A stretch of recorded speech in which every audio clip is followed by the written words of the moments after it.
It's Wednesday, August 24th, 2016, and this is KBIA's Views of the News. Our weekly roundtable on media behaviors comes to you from the Futures Lab studio at the Reynolds Journalism Institute. I'm Amy Simons, and here with me are my Missouri School of Journalism colleagues Mike McKean and Earnest Perry. On our program this week, yet another major shift in strategy for the Trump camp as he brings on two new higher-ups to run his campaign. And this is coming at the same time we find out that the campaign is still paying former campaign manager Corey Lewandowski.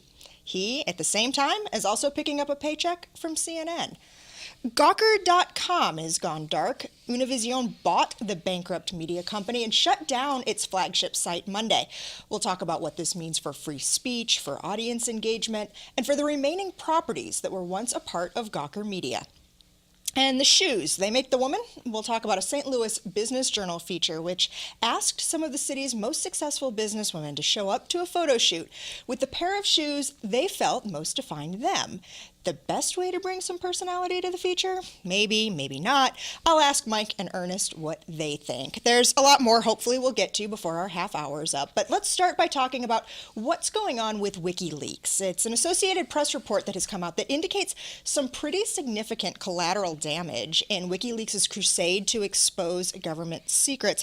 Mike, we're learning that in its efforts, WikiLeaks has apparently compromised the privacy of hundreds of innocent people, many of them survivors of sexual abuse. We're talking about sick children, the mentally ill.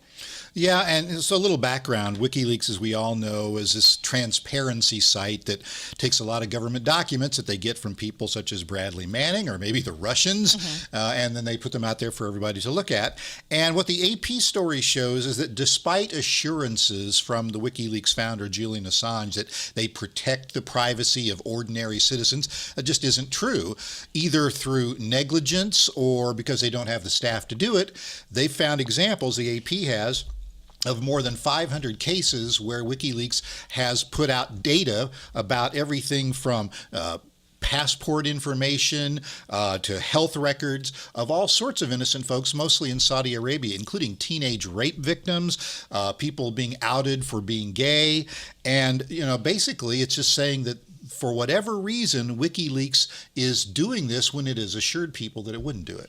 So what has Julian Assange's his take on this been? Is he defending the action? Well, so far, Julian Assange has not given any interviews, hasn't responded to requests for them. The only thing we've seen is on Twitter, under the WikiLeaks account, basically calling the story ridiculous and saying it's a rehash of a story that they did a couple of years ago, which isn't exactly true. So we don't really know how they're reacting, except to say that I think a lot of people would ascribe this to this sort of ends justifies the means, because WikiLeaks has been more and more radicalized and more partisan in what it has released, and maybe they just think that, whatever it takes to get this information out there, we're going to do it no matter if it hurts a few little people along the way. Well, I think what's really hurting them is the fact that they had allies who supported their initiative to weed out corruption and use this data in a way that was going to basically help the little people that you're talking about, Mike.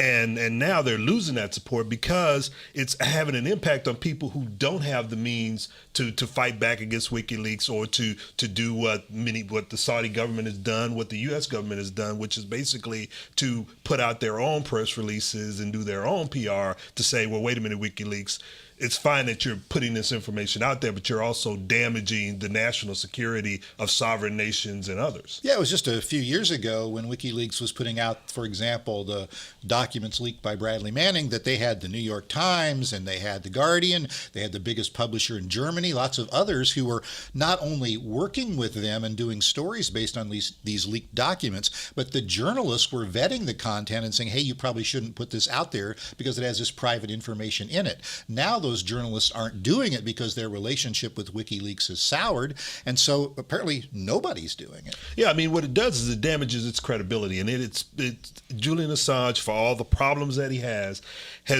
really built up some credibility among people who could take that information and try to do some good with it. And now they're going to have to spend time trying to make sure that all of these private information of individuals who can't sort of fight back is being dealt with. And that's just adding another layer to news organizations. And they're going to say, well, wait a minute, I'm not going to use your information. I'm going to go get mine. And that hurts what WikiLeaks has tried to do from its inception. You can't but help but wonder whether some of this has to be influenced by the fact that Julian Assange has been holed up in the Ecuadorian embassy in Great Britain for the past couple of years for fear that if he faces the charges in Sweden over alleged sexual assault, that he's going to get extradited to the United States. Although there was a story, I think, in the last week or so saying that the British government was finally going to allow the Swedes to come into the embassy and interview him there in Great Britain instead of taking him back to Stockholm. So I don't know. We'll see what happens. Well, Mike, you and I were abroad last week. We were doing some professional training, and at one point we were in the classroom, and I looked up to you, and I said, "Oh my goodness, here's an alert. Univision has bought Gawker." We had known that the company had filed for bankruptcy and was looking for protection there, and it had literally been paralyzed following the judgment in the Hulk Hogan defamation case a few months ago. What seemed to us, this kind of felt like an unlikely buyer. I guess so, but on the other hand, Univision has been buying up some other properties that you wouldn't have expected a Spanish language network to buy up. I mean, they bought The Onion, the parody news site. They bought The Root, an African American culture site. So they are trying to expand, and what seems to be the common denominator with those and the other Gawker properties is that they're targeted at millennials, and they have a very sort of unique, sort of sarcastic, personal voice to them that appeals to millennials. Now, among the most sarcastic voices was the Gawker.com site, the flagship site within that media group. That was shuttered on Monday, completely shut down. Well, I mean, they had to shut it down because I think what they're going to try to do is rebrand it, because Gawker sort of has this sort of stigma now and what happened with the Hulk Hogan case and others. And if Univision is bought that, and now they're saying, okay, we want to make it a part of all of these other millennial targeted media operations that we have, we're going to have to rebrand it so that maybe it fits with those and it doesn't hang on to its old past. I think it's really interesting to hear people argue in the media over whether Gawker was responsible for their problems or Peter Thiel, the Silicon Valley capitalist who financed the Hulk Hogan lawsuit, was responsible. The question of, was Gawker murdered or did it kill itself? And I guess my answer would be, I think Peter Thiel murdered them, but Gawker left a loaded gun on the bedside table that they picked up and shot him with. I would agree with that. I mean, it left itself wide open for this to happen, and I think other sites along the same lines as Gawker has sort of figured it out and said, wait a minute, we're going to have to do a lot more vetting before we run any stories, any video, anything like this that's going to open us up. So perhaps a chilling effect for the better. Well, it could be a chilling effect for the better. I mean, I've seen even some stories that have come out on TMZ, which is sort of seen as Gawker-like, that have actually had more facts in them than I've seen TMZ have in a long time. I mean, I will say that Gawker has had some great writers. They've done some interesting things that have, shown the way on how to do online journalism. But frankly, you look at what happened in the Hogan case, not even so much just the facts of the case, but the editor for that story about Hulk Hogan was asked a question by the attorney. Remember that famous answer? He says, is there ever a time when a sex tape would not be newsworthy? And he says, well, yeah, if it involved a kid. Well, how old a kid? 4 years old. Ha, ha, ha, ha, ha. That kind of attitude, that arrogance, at Gawker is, I think, what ultimately led to their downfall. So what do we know, or what can we infer at this point about what might happen with some of those other sites, perhaps Gizmodo, the tech site, or Deadspin, the sports site? I think all of them are going to have to be careful about what they put up on their sites. I mean, it's just that simple, because if you have someone like a Thiel who can raise that kind of, who has that kind of money, who can go after you in court and win a judgment, then that sort of stifles that kind of media operation or that kind of news going out there. But Gizmodo, Deadspin, Jezebel, still in operation, not sunsetted the way that and those Gawker are itself did. probably the more valuable of all those properties, even if Gawker.com wasn't so toxic right now, because those are very specifically targeted at demographics that Univision wants to pick up on. But I mean, Gawker had to go away as a brand, not only because of the lawsuit and the judgment against them, but actually Univision, as I understand it, wrote into their contract in buying out the Gawker properties, saying that Nick Denton cannot compete with them in any guise whatsoever, including keeping the Gawker name alive. Okay, well, Ernest, I had completely forgotten about this next topic until you reminded me of it. Last week's announcement of NPR's decision to retire comments on its web pages, effective yesterday. Interestingly enough, though, this isn't because of misuse. This was because of a different decision entirely, different motivation. Yeah, I mean, their motivation was basically saying that it was only being used by a small percentage of the people who are actually reading the stories, and the people who are actually making these comments were sort of trying to drive the conversation in a direction that NPR or the people at NPR felt was not in the best interest of those it was trying to reach. So, I mean, I think that was the reason they did it, but it does open up the possibility that other news organizations will begin to look at their comment pages and say, okay, wait a minute, who are these comments coming from? And are they actually building up this sort of community that we can have these sort of conversations around these issues that these stories bring out? And I think what they're going to find out is that there's a very small percentage, and they're trying to drive the conversation for their particular agenda and not for a larger audience or a larger conversation. I mean, NPR is not the first news organization to stop online comments, but they're probably the best known so far of the ones that have done that.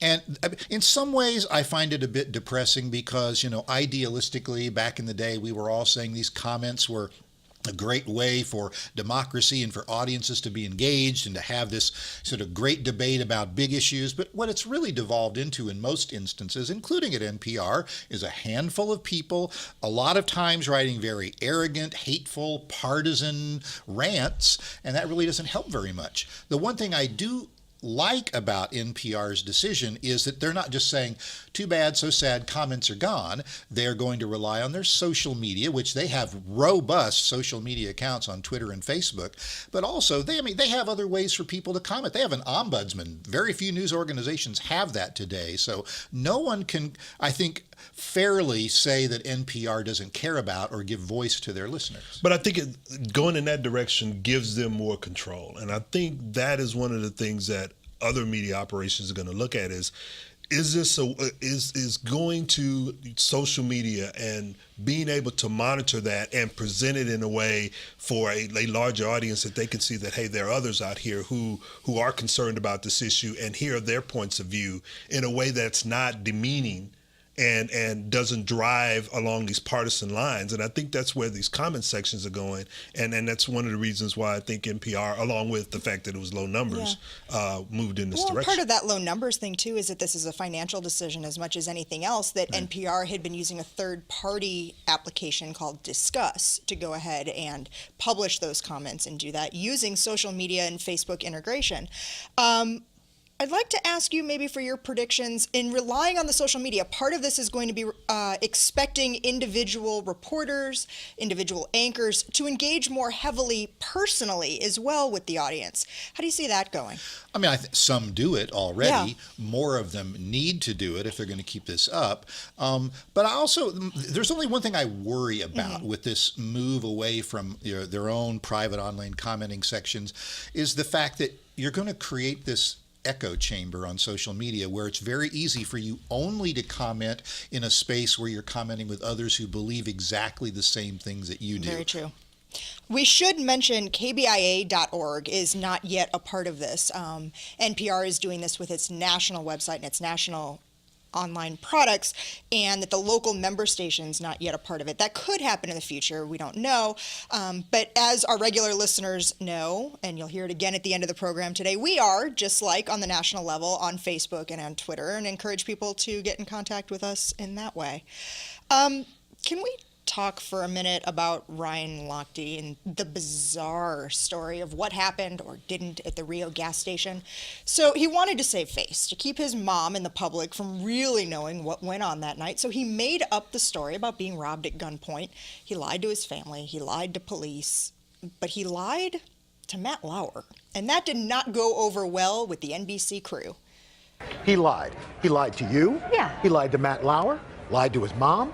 He left his teammates hanging while he skedaddled. He certainly lied about some details. No, he lied. No, Billy. Some details? Billy, not There was some no details. robbery. Okay, there was no robbery. There was no pullover. There was nothing. Nobody no cocked gun a gun cocked to his head. Hold on, He lied. Okay, calm down. Listen, if a security guard is standing in front of you with a badge and is asking for money and you don't speak Portuguese, There was a translator. right? Well, the swimmers, Jimmy Fegan said there wasn't. So there's a But the different fact is, story but on he- that. But if someone's saying you'll But give me he- money or you can't leave, He lied. sure, he embellished No, that no, point. no. Money He didn't unwillingly came embellish. out of his pocket. He lied. Al. They were knocked out. He said their car was hit. That's They not weren't- true. That's that a lie. wasn't- Gun to the head is a dirty Is a Harry lie. moment. Is a lie. That didn't happen. They weren't So he sideswiped. created There all wasn't- of these moments to make himself look like, Okay. But- I've stared them down in the face. It was, like you said, the Dirty Harry moment. I mean, Look, come you- on.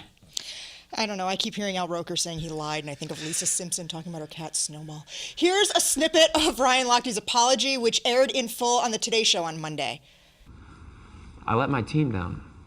And,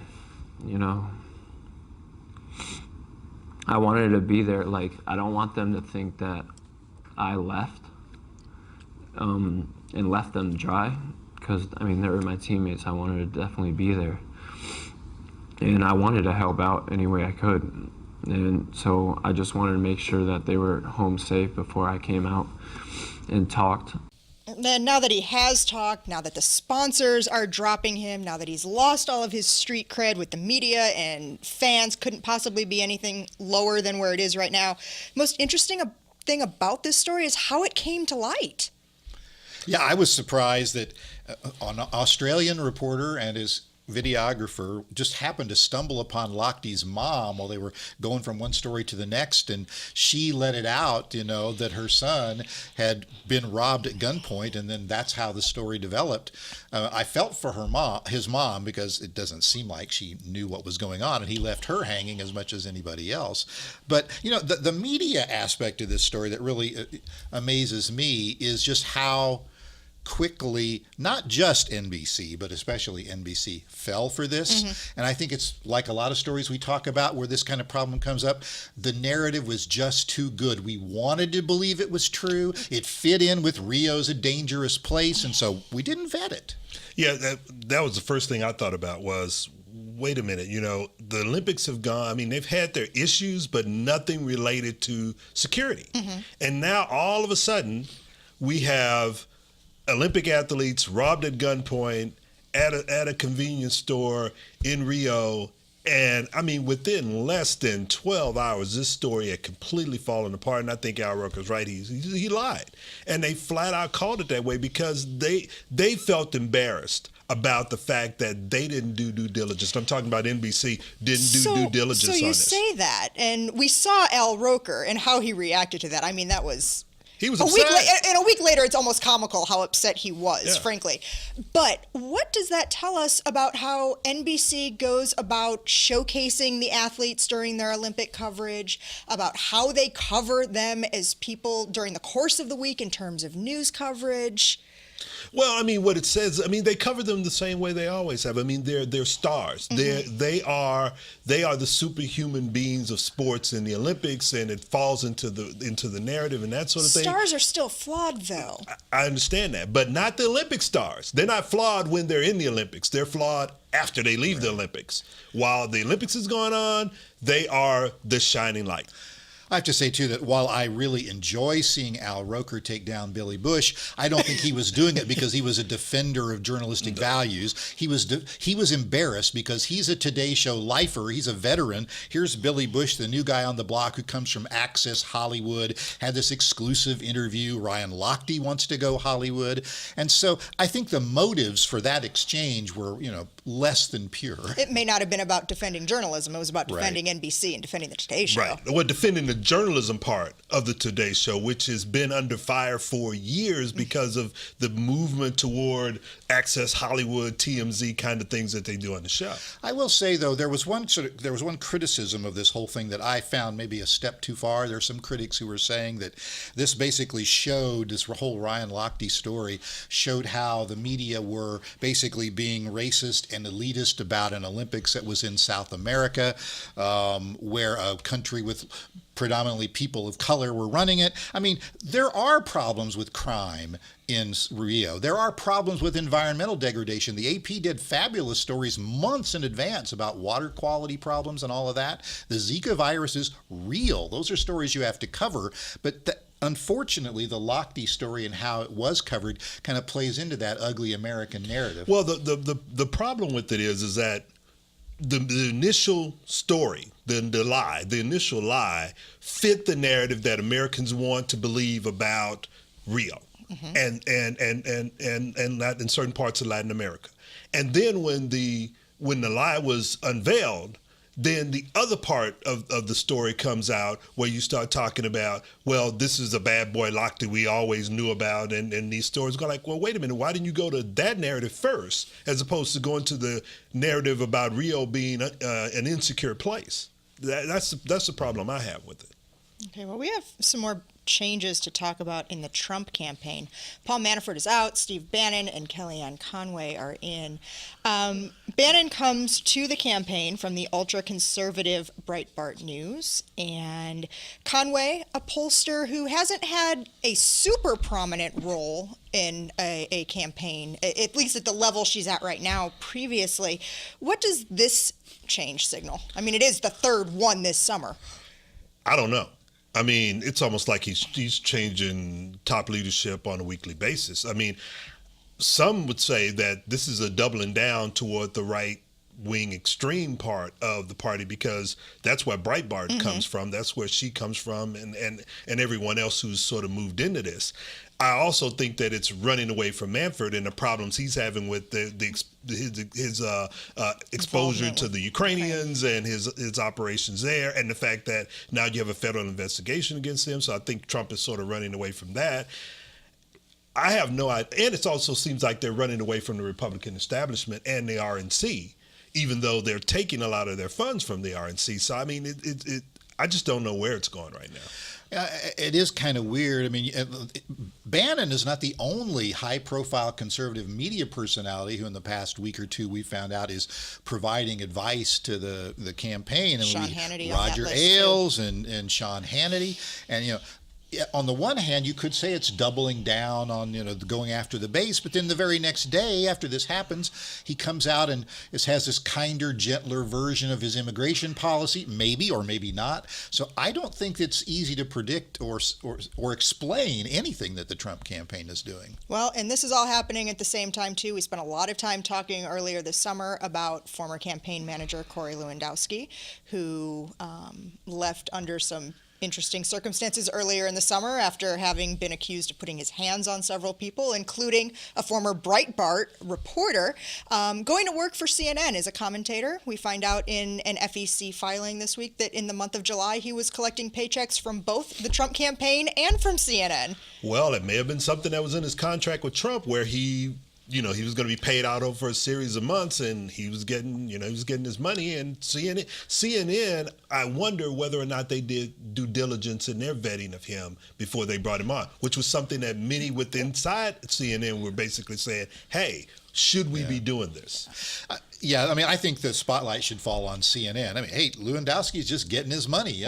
Good for him. Good for him. And the campaign is trying to say, well, this was just severance pay where he's not still on the payroll, but there are other reports that he's still providing behind the scenes advice to the campaign. And I just say that this fig leaf that CNN is using as their explanation for why they're keeping him on is getting smaller and smaller every day. Business publications are pretty well known for their lists, 30 under 30, 40 under 40, most powerful, and so on. Last week, the St. Louis Business Journal and its sister publications across the country released its list of the most influential businesswomen. Props to the Business Journal for wanting to add a little bit of creativity to how it presented its list, for going a step beyond the other publications which use standard head and shoulder portraits. But, and there's always a but, how they executed that creativity, maybe not the best decision. The women are all posing with the shoes they say best define their personality. I can appreciate the effort here to humanize these women, to let their personalities shine through the portraits, but I'm having a really hard time with the idea of that humanization be channeled through fashion, through a gendered message that perhaps they may not have asked the same of their most powerful businessmen in St. Louis.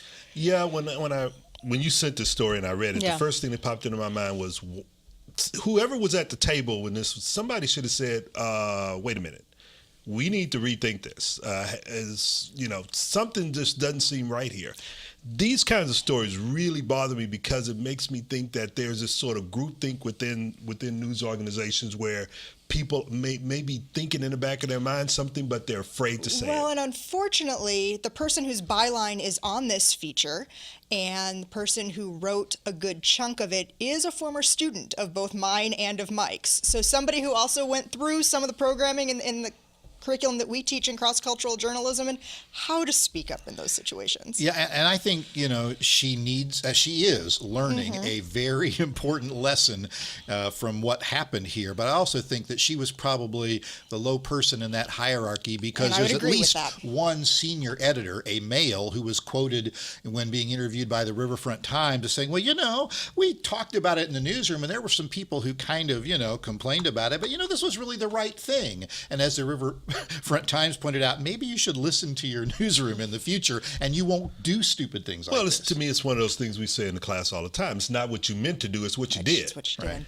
And this is an example you use in class. This is what you put in the textbook when you say, this is what you don't want to do. And it goes back to what you just said. Listen to the people in your newsroom. Sometimes they're right. And I heard some people arguing, but these were top executives. If they didn't want to do this, they didn't have to do this. But I think that's kind of simplistic. And what if they're not, and they'd end up not being included in the feature because they aren't playing along. Right. Well, before we go, I want to take a moment to remember George Curry, a legendary political and civil rights journalist. Curry died this weekend at the age of 69. He started his career reporting for Sports Illustrated and the St. Louis Dispatch, and in the 1990s was the editor of Emerge with the tagline, Black America's News Magazine.